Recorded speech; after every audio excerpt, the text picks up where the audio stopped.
Well, thank you very, very much and welcome to our WDI 2025 deep dive session where we're going to be sharing the findings from our latest insights report.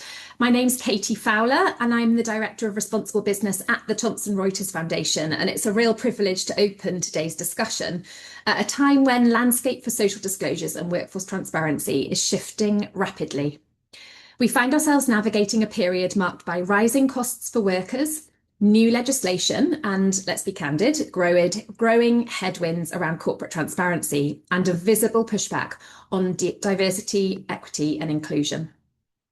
The headlines may focus on companies scaling back public DEI commitments, but our data shows that the need for transparency and accountability is more urgent than ever.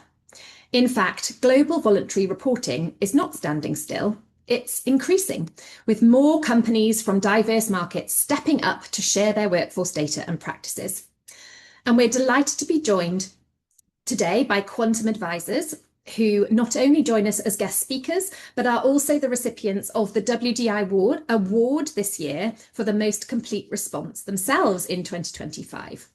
Their leadership in ESG investing and fund management demonstrates how genuine recognition of workforce issues beyond compliance can drive long-term business performance. And we're delighted to have Ammar Suratwala from Quantum Advisors with us. And I look forward to hearing their insights on how regulation, financial security, and worker voice are shaping the future of workforce reporting. But before we dive into the session, I'd just like to share the agenda. So we will begin with the highlights of the 2025 WDI findings report by walking you through 8 key findings that we believe every investor, company and policymaker should be paying attention to in this space. Then we'll hear directly from our guest speaker, who is portfolio manager Ammar, as I've just mentioned, and we will close with a Q&A. So please do feel free to submit your questions throughout the entire webinar, and we will make time for answering them at the end of the discussion. So next slide, please. Before we turn to the findings, I just want to say a brief word on how the data was gathered, because the methodology is part of what makes our dataset credible. This year's dataset covers 2,972 companies. The data comes from 2 sources. The broader baseline, 2,830 companies, is built from publicly available corporate disclosures, which include annual reports, ESG reports, diversity filings, etc. A large language model was used to parse these company disclosures against the WDI framework consistently and at scale. Critically, it was instructed to populate response fields only where information was explicit and clearly evidenced. No inference, no interpretation. Ambiguous content was flagged separately, and human analysts reviewed outputs throughout, with spot checks on at least 10% of the sample. The remaining 142 companies chose to engage directly, self-disclosing through the WDI survey, reviewing, validating, and supplementing their data.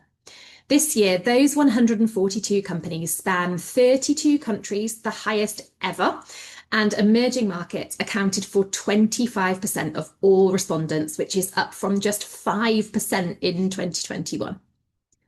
I'd now like to hand over to my colleague Joy, who's going to talk us through some of the thematic findings. But just before I do, I just want to reference the distinction between public information and voluntary disclosure. So because voluntary disclosure is not just broader, it is substantially richer. Self-disclosing companies provide roughly 3 times more information than those covered only through public sources. On remedy, for example, 53% of voluntary respondents provided a concrete example of what they had actually done when harm occurred, versus just 24% from public sources. And another example on grievance mechanisms, where the gap is even starker, 50% assess their mechanisms against the UN guiding principles, compared to just 6% from public data. So these 2 examples really illustrate in practice how important our voluntary disclosure framework really is. Cementos Argos, a Latin American industrial company, actually told us directly that WDI had surfaced supply chain metrics and labour practices indicators that they had never previously monitored or reported on. And that is the difference between a sustainability report and genuine accountability. Since joining WDI in 2018, Nest has embedded workforce data directly into their stewardship workflow, using it to screen engagement targets, monitor company practices over time, and inform direct dialogue. A concrete example is their work with automotive companies on forced labour risks, where WDI data helps assess the quality of supply chain oversight relative to their peers. Public data gives us scale, and voluntary disclosure gives us depth. And together they form the most comprehensive, structured, and comparable workforce data ever produced. And that is quite the statement. And on that, I'm going to hand over to my colleague Joy to talk you through the thematic findings. Great. Thank you, Katie. So this year, we have taken a significant step forward in our analysis, moving beyond disclosure rates itself to focus on the disclosure content and unlocking deeper insights for our stakeholders. I'm really pleased to be here and share our 8 thematic findings with you today. So now let's have a look at our first key findings, and it's one that sets the tone for much what follows. So board-level governance of workforce matters is now near universal. So 95% of the company in our dataset have it. That sounds like the progress, and in one sense, it is. However, if we think about the headline number, it's just not a full story. So the full story is what the oversight actually covers. Look at the top 3 topics on your screen. Training and development, diversity and inclusion, and occupational health and safety, all about 80%. They are all visible, regulated, and reputational sensitive. Company has strong incentives to put them on board agenda. But now, let's have a look of the mental health. The only topic below 50% board coverage out of the 14 workforce agenda items we shared. And critically, only around 20% of companies actually monitor and report on the mental health outcomes. So for every 2 boards that name mental health as a priority, fewer than 1 is measuring what's actually happening on the ground. That's a significant gap, particularly as the psychological risks, burnout, chronic stress, excessive workload are among the leading drivers of turnover and workforce stability globally. The regional picture shows this further. 60% of UK companies report the broad board oversight across 30 or more topics. In North America, the figure is only 23%. And when we look at the company size, the large caps above 15 billion are more than twice as likely to have the comprehensive oversight as smaller companies below 2 billion. Now, that last point matters enormously. The smaller companies are often more vulnerable to workforce disruption. They have thinner margins, fewer buffers, higher dependence on the key people. The governance gap at smaller companies doesn't just reflect their workforce risks, it actively amplifies them. So now let's move on to the human rights side specifically. Our data on the human rights commitment indicates a genuine progress, but also a clear next step that many companies are well placed to take. The policy picture is encouraging. 84% of companies have an anti-discrimination policy. 71% commit to prohibiting forced labor. These are all very meaningful achievements. But look at what happens as we move up to the commitment ladder. Respecting all internationally recognized human rights, 54.5%. A commitment to provide remedy when harm occurs, 52.1%. Both these commitments are made by more than half of the companies. However, enhanced parental leave, the most concrete test of whether the commitments go beyond the legal minimums, just around 20%. This is the commitment hierarchy. Anti-discrimination and forced labor commitments form a strong floor that most companies have reached. Human rights and remedy commitments mark the next step, and roughly half the sample has not yet crossed that line. The pathway is clear, and a growing number of companies are already on it.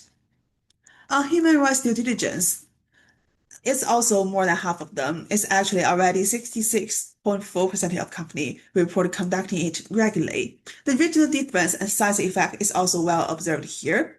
Europe leads on that at nearly 90%, and Africa is kind of around half of that. Large caps above like 50 billion reports 76.9%, and smaller companies below 2 billion is just about half, 55.1%. One particular actionable insight, only around 1 in 6 companies conducting HRDD describes workers' consultation as part of that process. However, under the UNGP, the UN Guiding Principles, stakeholder consultation is not optional.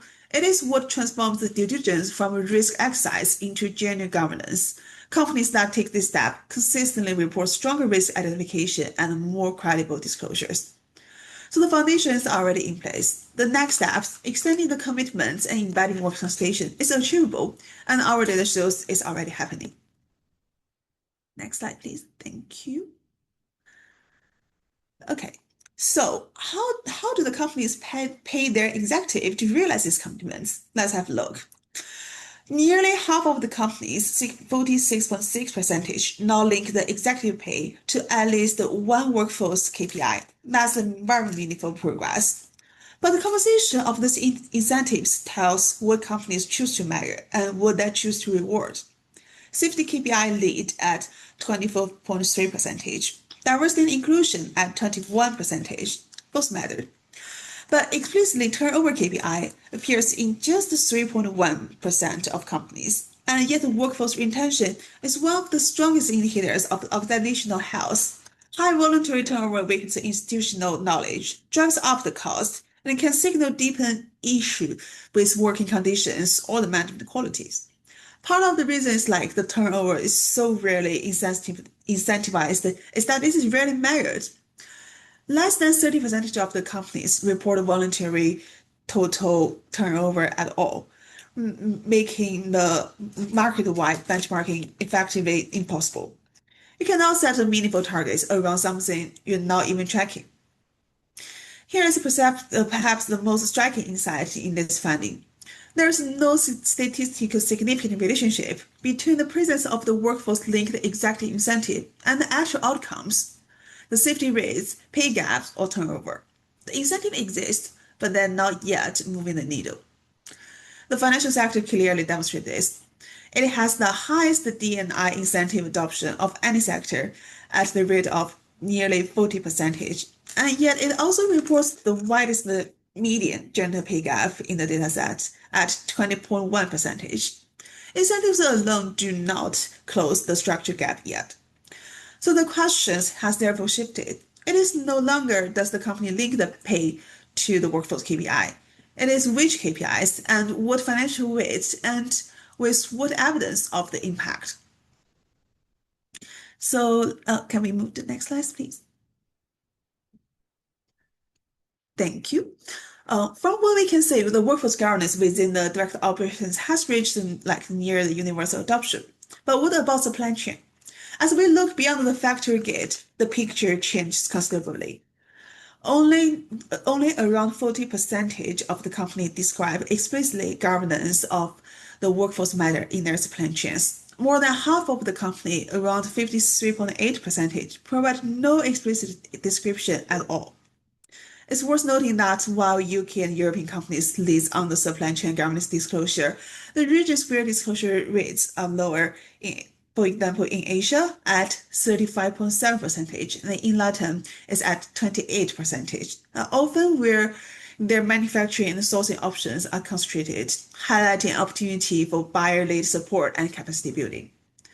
Value chain mapping is similar. Just over half of the companies disclose some form of the mapping, but 72.8% describe their supply chain only in the broad upstream or the downstream terms.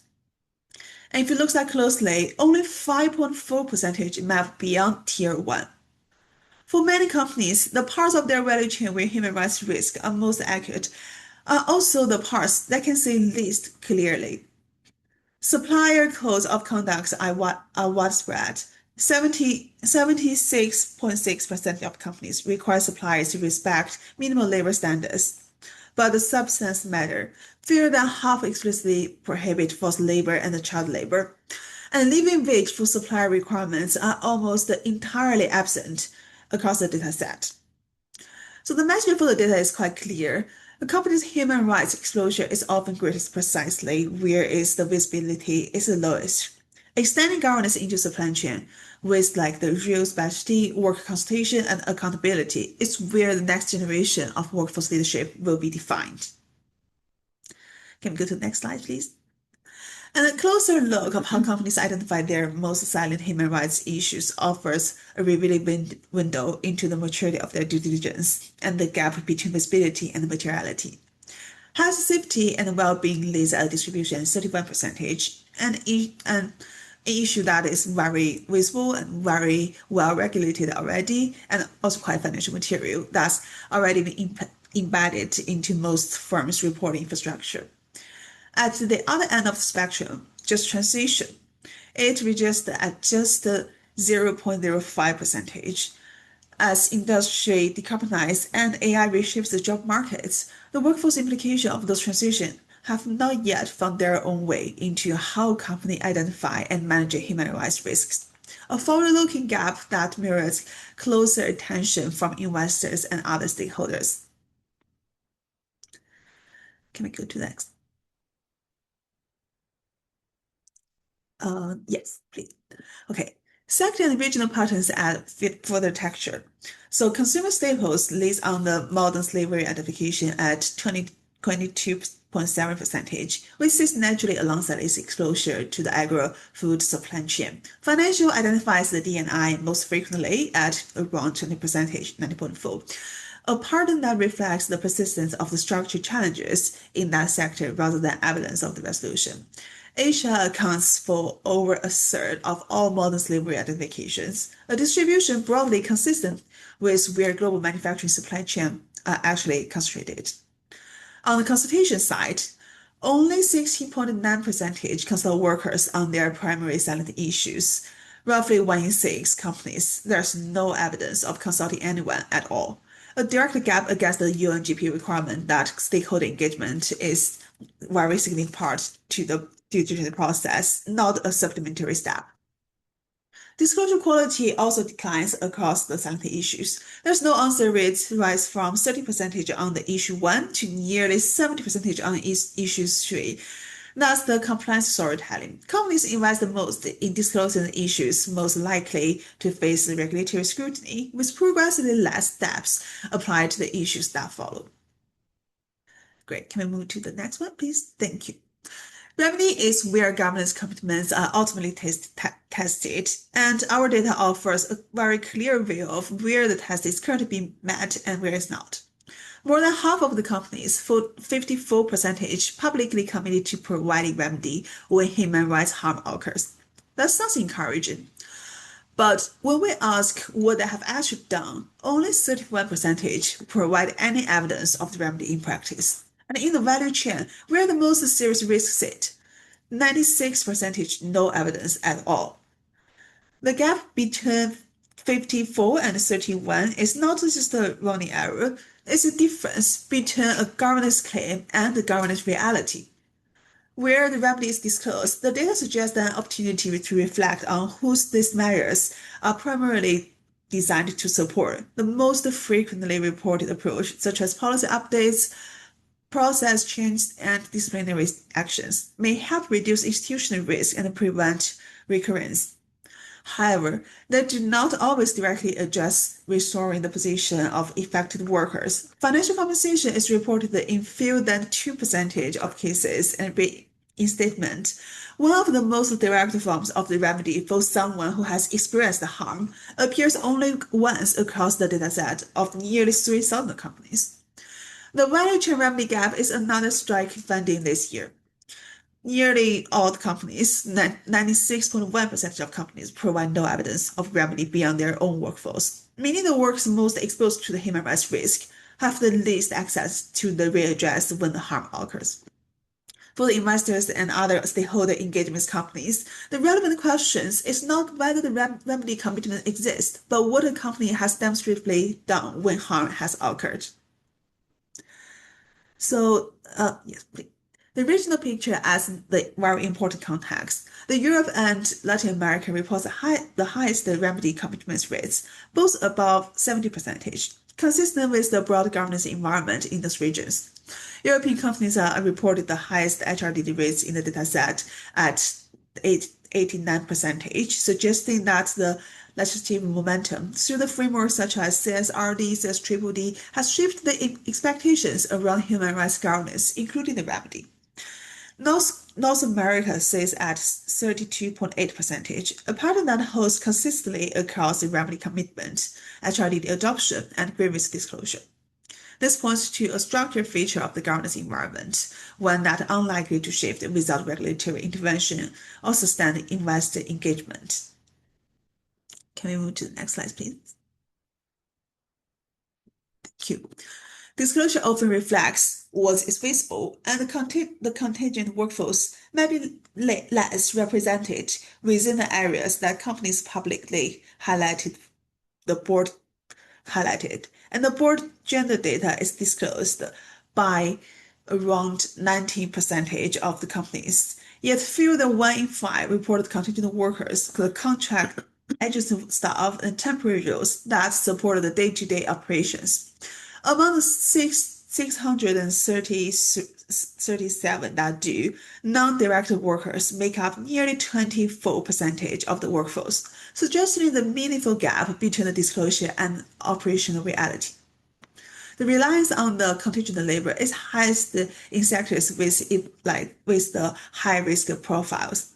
The materials, energy reported the largest contracted shares, while the consumer staples and discretionary rely more on the aged workers, reflecting the retail and the production models where the production may not always keep the pace with the flexibility they need.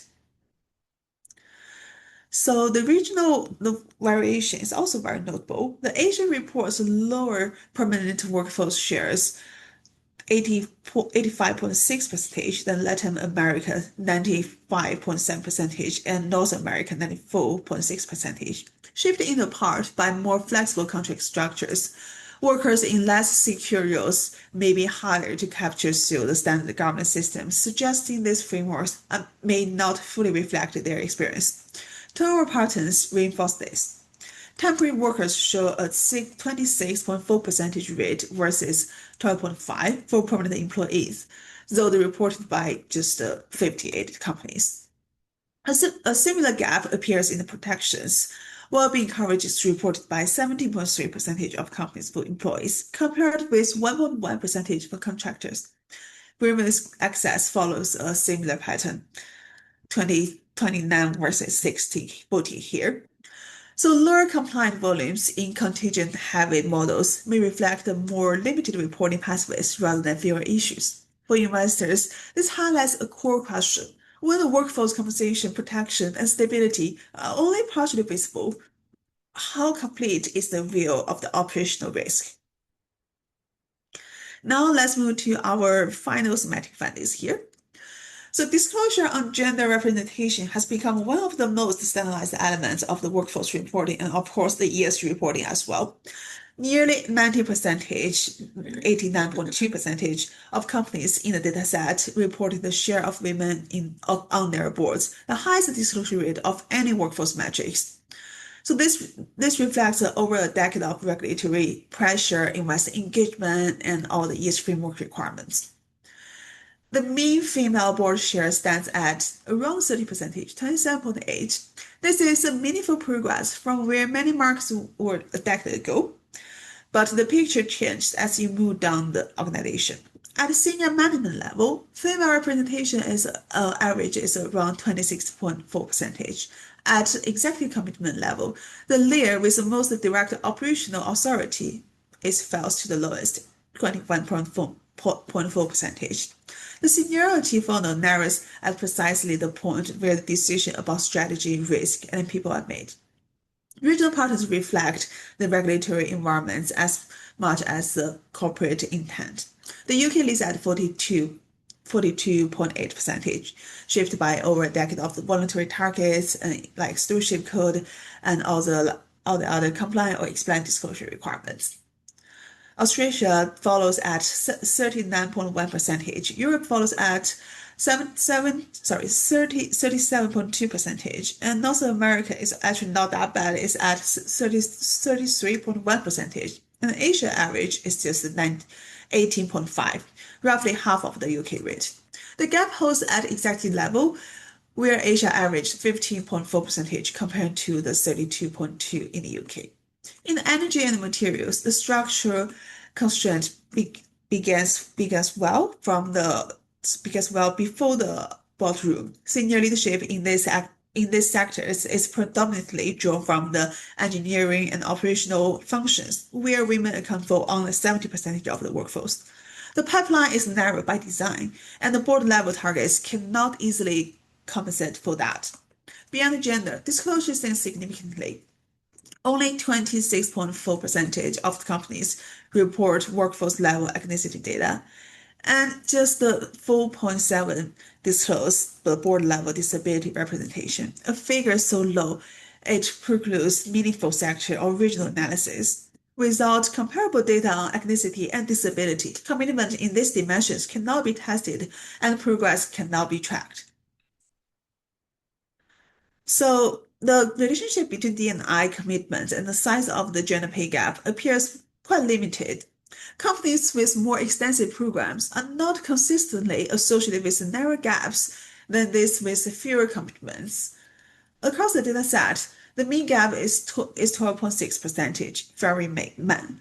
Financials, which show the highest uptake of D&I incentives, also reported the widest median pay gap at 20.1%.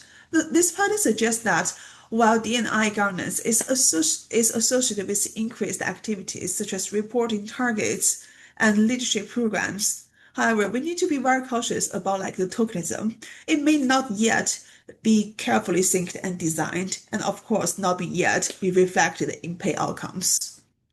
For the stakeholders engaging with the companies, the highlights the value of the assessing D&I commitments and the pay gap data separately and carefully. The presence of the targets or incentives is important, but we need to assess that very carefully about if they necessarily indicate the progress on the pay equity, and each provides a distinct perspective. This is just all our 8 thematic findings. And we like to close with the 10 signals that map directly to the findings in the report. Each one's question you can take into your next engagement, either for the investor or any policymaker or other CSOs engaging with companies.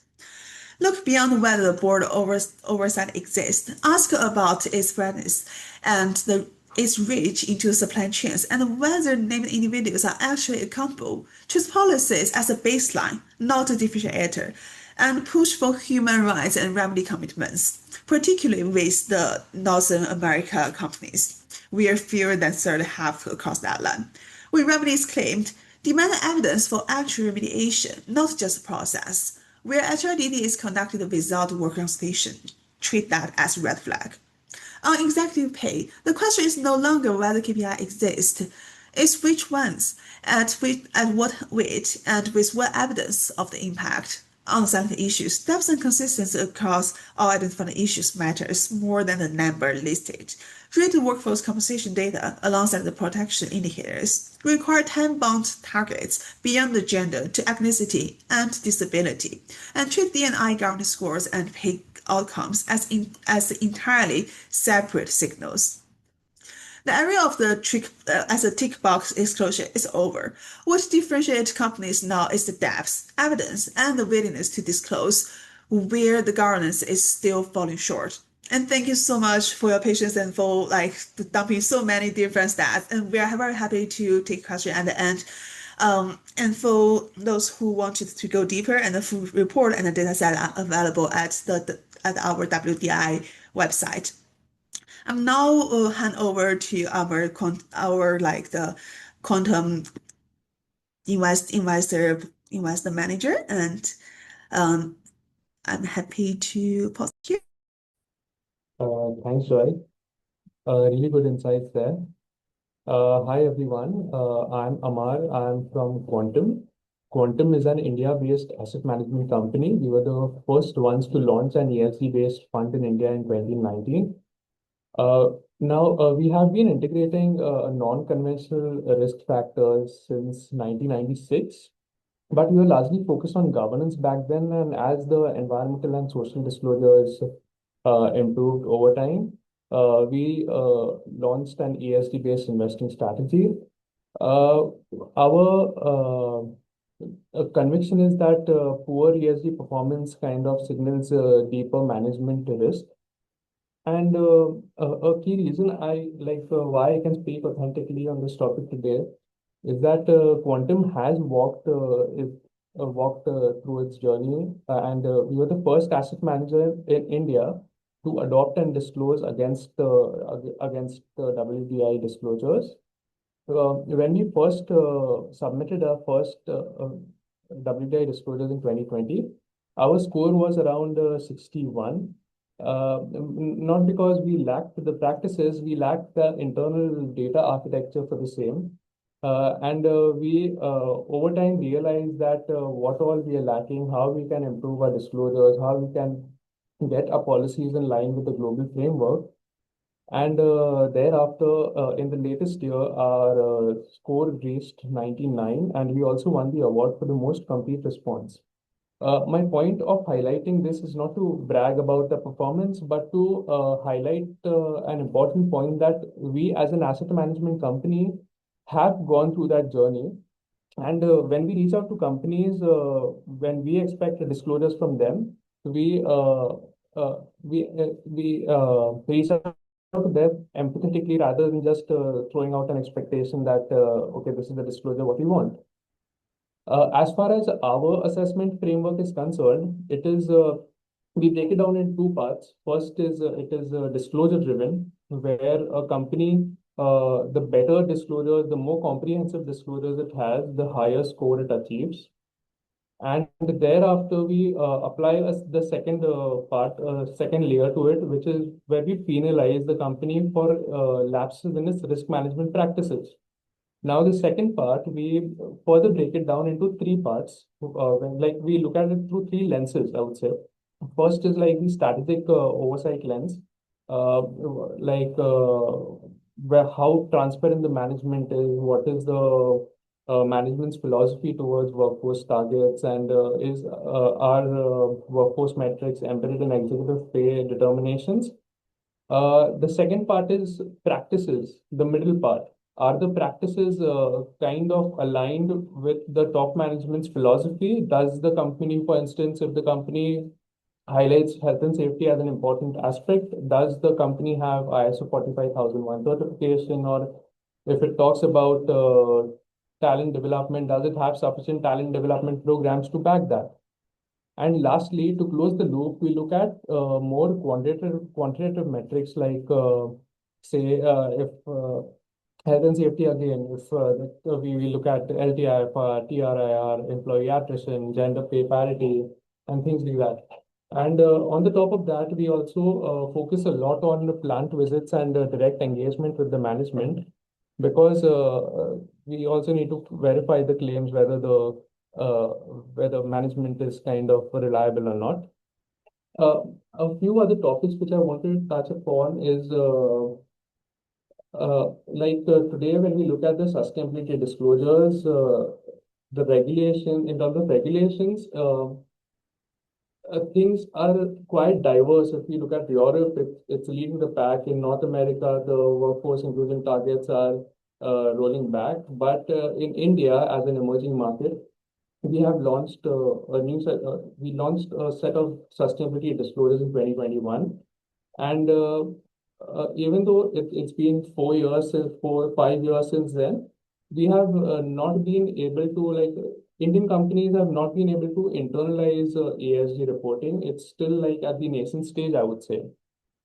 And today also, when we really look at companies and ESG performance, it can be we bifurcate in two aspects. One is where companies are reporting just for the sake of reporting, like as a compliance burden, and some companies who want to report ESG performance to give more transparency to its investors.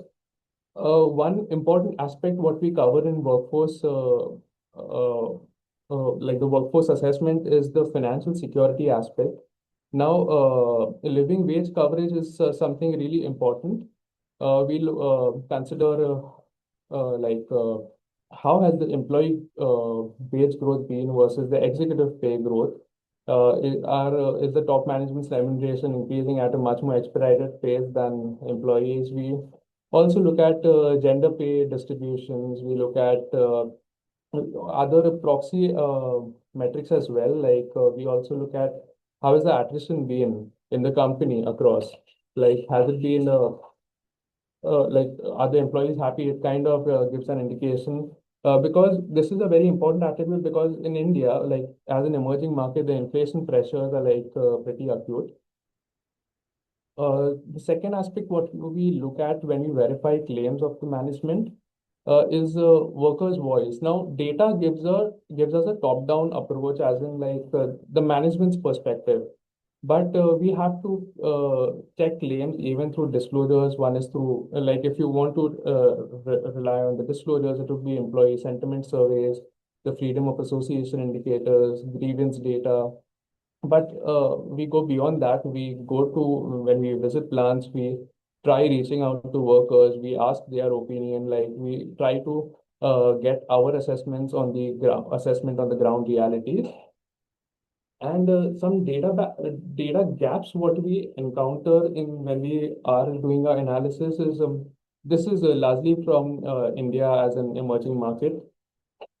So even though we have a standard today, it's called the BRSR, or Business Responsibility Sustainability Reporting Disclosures. Many companies are reporting either on a standalone basis or a consolidated basis. Now, if the company is reporting on a standalone basis and if it's only reporting for a part of its operations, then that's a red flag for us. Like, for instance, we engaged with a real estate development company that wanted to raise green finance. And it presented really good health and safety metrics. Health and safety is a key material topic for a real estate development company. And then I just asked them a simple question that how much part of what is the coverage for this? And they said like 90% of their operations are outsourced to contractors, and they do not have visibility on that. So basically, the upbeat health and safety metrics were just for its internal operations, and that was like barely anything.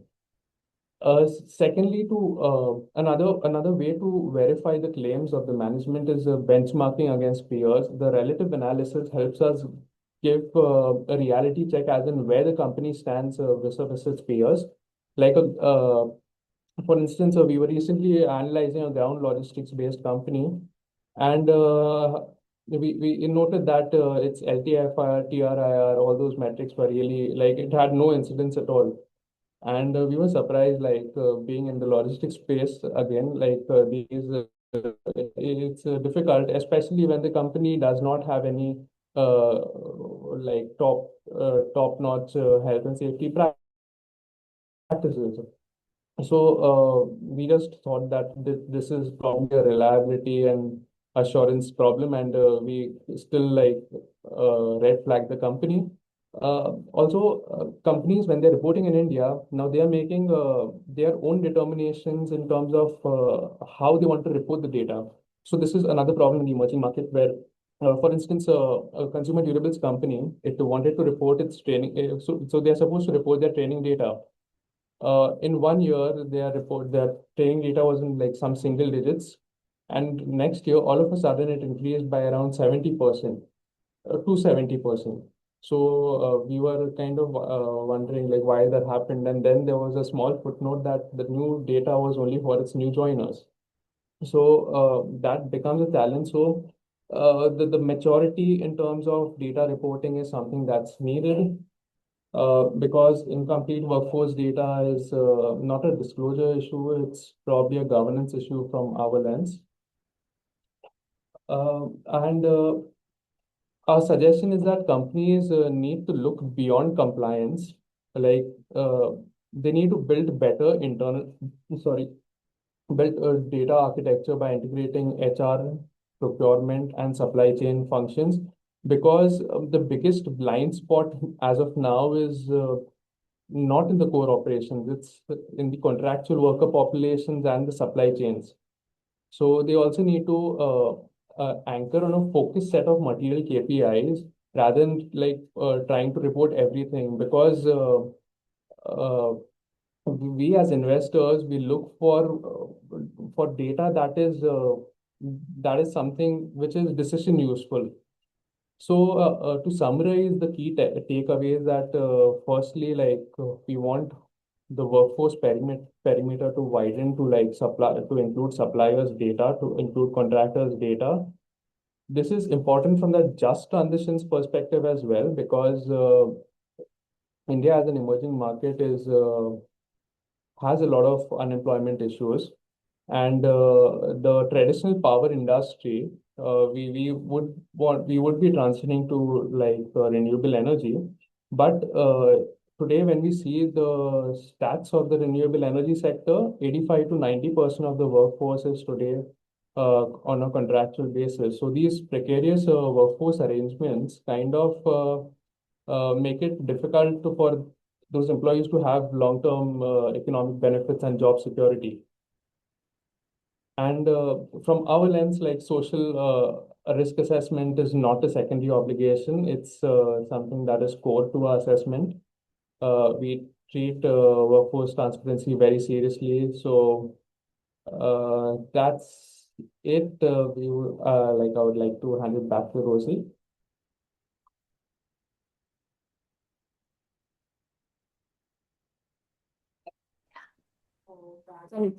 Thank you, Ammar. Really, really appreciate your input there and your time, and obviously your very unique positionality as an investor signatory, and also as a responding company. So, yeah, really appreciate your insights.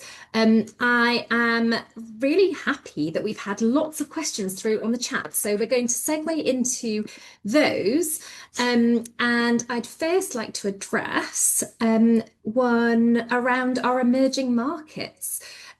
So because emerging markets now make up 25% of WDI respondents, up from just 5% in 2021, what is driving that? Joy, would you like to respond to that? Sure. I think it's lots of different drivers for this improvement, I would say. First of all, definitely thanks to our investor like Ammar, our quantum, their like push during their engagement definitely helped a lot to boost this number.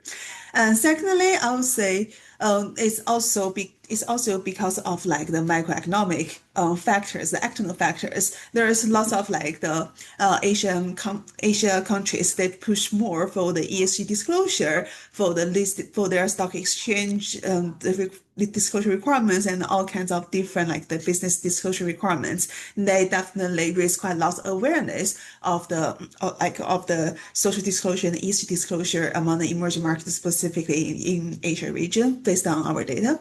And the last point, which is actually probably will be the most the practical reason why the number boosted, because this year we expanded our the so-called pre-populated data, the public source data, from 400 to 3,000, and then like we intentionally incorporated quite a lot of like emerging market companies data, and then we share the data with the selected companies and invite them to disclose, and this is why this number increased quite a lot this year.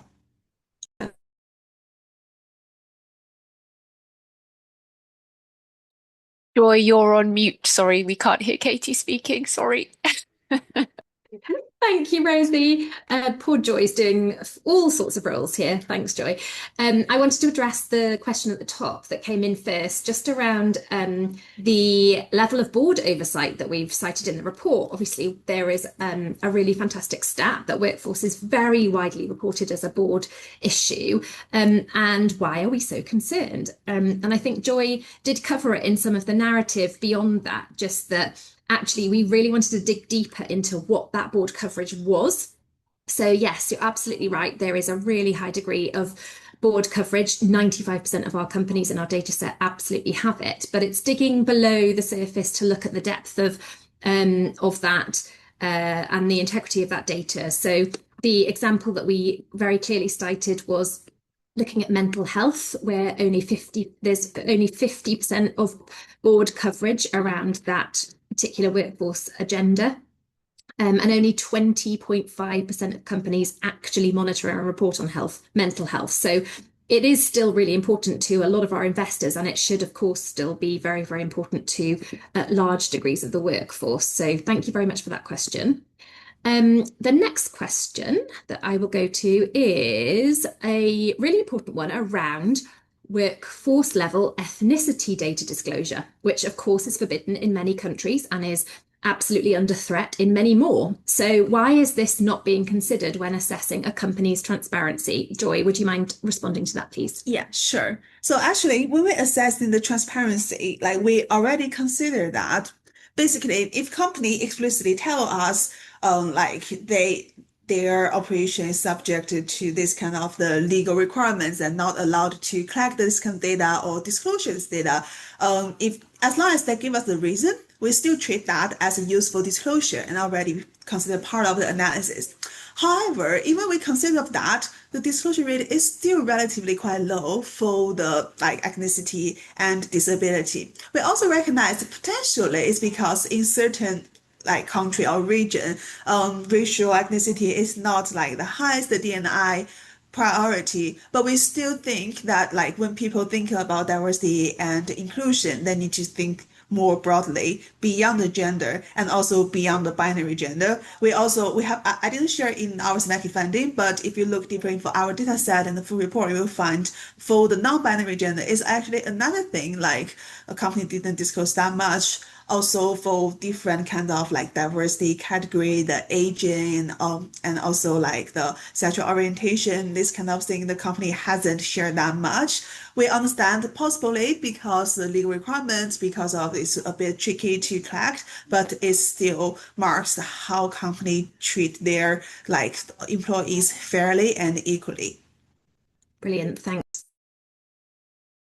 If I could ask you perhaps to respond to a question here. So the question comes in that only 5.4% of companies map beyond tier 1. So for companies willing to invest in deeper mapping, what tangible business and investor benefits actually follow? Would you mind responding from an investor perspective, what you think the benefits of going beyond tier 1 to map workforce issues in the supply chain? Sorry, is that for me? Yeah, I just wondered whether you could give an investor perspective about the benefits of going beyond tier 1 and mapping the entire supply chain. As of now, what we see the maximum amount of as I highlighted, the blind spot is in the supply chain. Back then, the supply chain regulations, like supply chain disclosure regulations, were supposed to include up to 75% of revenues. But that was recently diluted largely because I believe the global rhetoric is slightly confusing, especially from North America. So once there is a unified stance, I believe that supply chain metrics might become a more prevalent disclosure metric all across Asia, especially like the Southeast Asian countries. And even across the global companies, what I have seen beyond tier 1 is companies do not report that data. But in terms of, say, talking about product safety and quality, now supplier audits are something important in the defense industry, in the aerospace industry. Now, usually just the tier 1 suppliers are covered. Even the more prominent one, like the big companies, just the tier 1 suppliers are covered, and tier 2, tier 3 suppliers, there's no disclosures on that. So, I mean, that remains a challenge from that suppliers, that vendors' perspective. Thanks so much. Really appreciate that response. Joy, I'm going to come back to you. There's a really interesting question here around labour standards. So you note that 76.6% require suppliers to respect minimum labour standards, yet fewer than half explicitly prohibit forced labour and child labour. How is that possible? What are the other 50% actually requiring? It's such a good question. It's got me for a second. I'm just thinking like, oh yes, like just report back what that actually requires. And then like I'm just quickly check for our data set. And thanks to my team for checking on the background. So the gap actually reflects the difference between the very like the conceptual the corporate language and explicitly prohibition. So many codes that reference applicable law or ethical conduct without naming the forced or child labor or any specific like this kind of the human rights risk directly. This ambiguity is we cannot tell is on purpose or is just negligent. Either way, it is definitely like unenforceable. And then we really want the companies to think carefully when they make this kind of commitments, what they are committed for. And for so many investors, when they assess these commitments, they potentially will look quite closely, as this question looks like, what they're requiring for. Do they actually exclude the suppliers and not like follow the minimum standards? This is lots of questions companies need to carefully think about and to make sure the companies are credible. I think that's a really great example of the benefit of using the WDI framework actually as holding a mirror up actually. So it's not just about voluntary reporting or public reporting or reporting to your investor. This is about the implication of what you're publicly disclosing versus what you're actually operationalizing, and that sort of intention gap, if you like. So thank you very much, whoever asked that question. That was really, really great. So there are just a couple more. There was a question around just transition and the meaning in this context. So the meaning of just transition that we use is around the fair treatment of workers in the transition to a greener economy. So we look at how labour rights are upheld and impacted by that transition from companies. And then another question that might be interesting to address, actually from an anonymous attendee. Thank you very much. It's quite a rhetorical question, if you like, but if turnover is barely measured and really incentivized, isn't there a first mover advantage for companies that build credible turnover linked pay structures now? I think that's an absolutely fantastic question, not one that we can answer from our data, but absolutely one that lots of companies should be reflecting on when they look at the aggregated data insights that we're able to publish. And again, really encourage you to engage with the report in a way that can help you helpfully reflect on your business strategy in all of these different ways. So we're just coming to the end of our webinar. Thank you very, very much to everyone who participated and listened, and a huge thank you to Ammar. Thank you very much for your address today. And I just want to take the opportunity also to thank the entire WDI team here at Thomson Reuters Foundation, who've worked very, very tirelessly to ensure those 142 company disclosures this year, and indeed to produce an absolutely fantastic very, very comprehensive data insights report, which is full of the largest data set that we have managed in the lifetime of WDI. So really, really good, tangible, comparable insights to use in the as we go forward. So I'm going to wrap up, and again, thank you very much everyone for your time, and have a great rest of your day. Thanks, everyone. Thank you, everyone.